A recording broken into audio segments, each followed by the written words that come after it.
What will it take for me to get some of the things that I want? And being hungry for those things. So our state is the most important thing that influences our capability or results in life. Lots of people have capability, but activating it comes from energy. When you are energy rich, you have a different life. The higher the energy, the more things can get done. Spend more time on yourself than what you've been spending. Many of us never realize our greatness because we become sidetracked by secondary activity.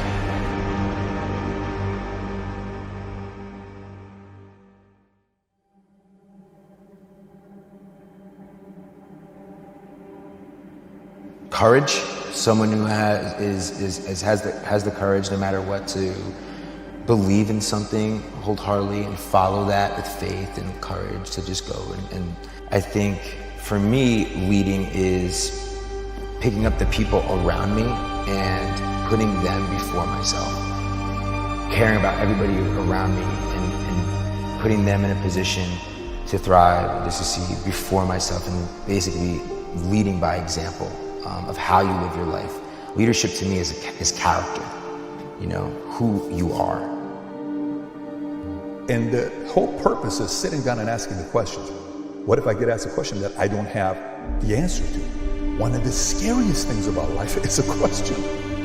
The scary question can shake a soul up because no one's asked that question for you. So for me, the transition for somebody to want to change it and get clarity is actually asking questions. If you don't ask the questions of what you want to do next, the world is going to put you in the box on what you have to do next, because they're determining who you need to be. And you are rising up to their expectations because you're not asking the question.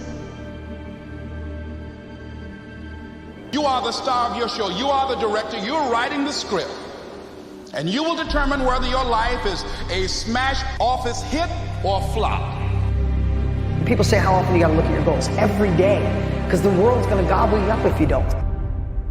I look at it like a beacon of light that we all need to go towards every single day. Like, I need something that gets me out of bed to look at it and go, oh, that's why I'm getting up, that's why I'm working hard. But what happens is, so many of us have already surpassed the goals we had when we were 19. Like most everybody listen right now, if you went back to your 19-year-old self or 17-year-old self and said, you're gonna do this and do this, but we don't keep taking that lighthouse, that beacon of light, and moving it further out. I think, I like simple visuals, is what is it if it was the best year of your life? I tell everybody, just start dreaming. Best year of my life looks like this, looks like that. You write all those down, and then you stick them on this beacon of light and push it a little bit further away from you that you can't reach it. And it's gotta be a little bigger than you think, so it challenges you. One belief can change your life. Today you can make one decision, the next little time we're together, and literally change your life without hyperbole, without BS, without exaggeration, not positive thinking, because our beliefs create and our beliefs destroy our lives.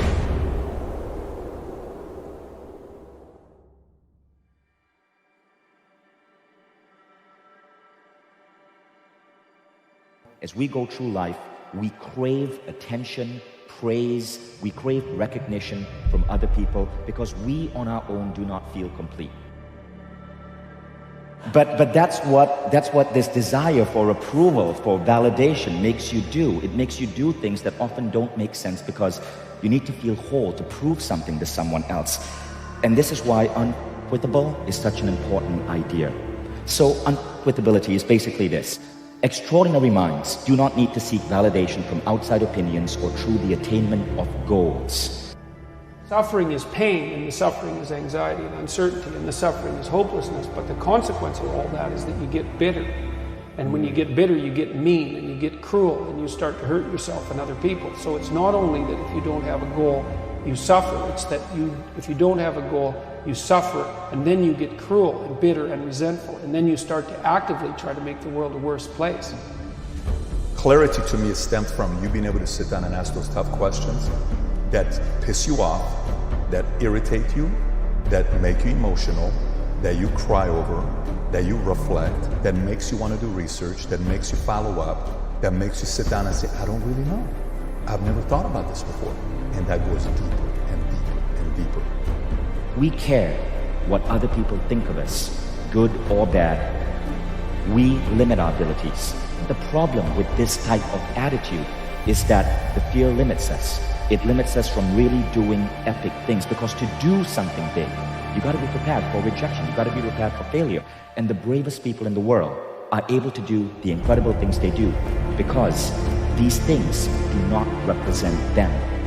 The attainment of the goal, the accomplishment, the object, the man or the woman are just nice to haves, but they say nothing about who you are. I've just taken that in life in general. It's like, just I'm not going to accept that it can't be done unless somebody proves it's a zero probability. And often the case, you can't prove it's zero. There's always some non-zero probability, and it's typically the stuff that's really close to non-zero, nobody else is touching. That's where the big opportunities are. When you're working on something you want to achieve, you have got to stand up to that voice. You've got to sell yourself every day on your abilities, on what you're doing, on the goal that you want to reach. You've got to sell yourself every day, according to your level of belief. It will manifest itself in what you're doing.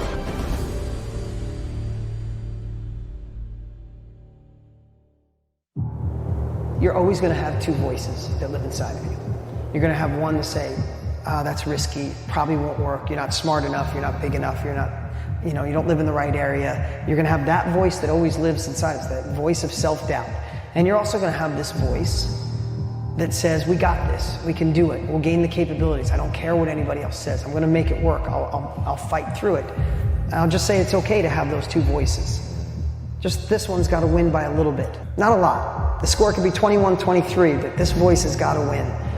So I'd say fuel the voice of, that empowers you. So identity is you asking the questions until eventually you get to a point that you get to the deeper part of who do you want to be, what life do you want to live, and why do you want to live this life? Why is it important to you? Why is it worth you putting through all these hours? Why would you want to do that? That's transition when you go through it. And then the pressure part, when you said, here's who I'm going to be, where you declare your intentions to the world. This is what I'm going to be doing. A lot of times we keep things a secret. To me, I think declaring intention serves a purpose. I think when you go out there and you say, this is what I'm going to be doing, this is where I'm going to be at, you officially have the world holding you accountable. That pressure could be good pressure to put into your life.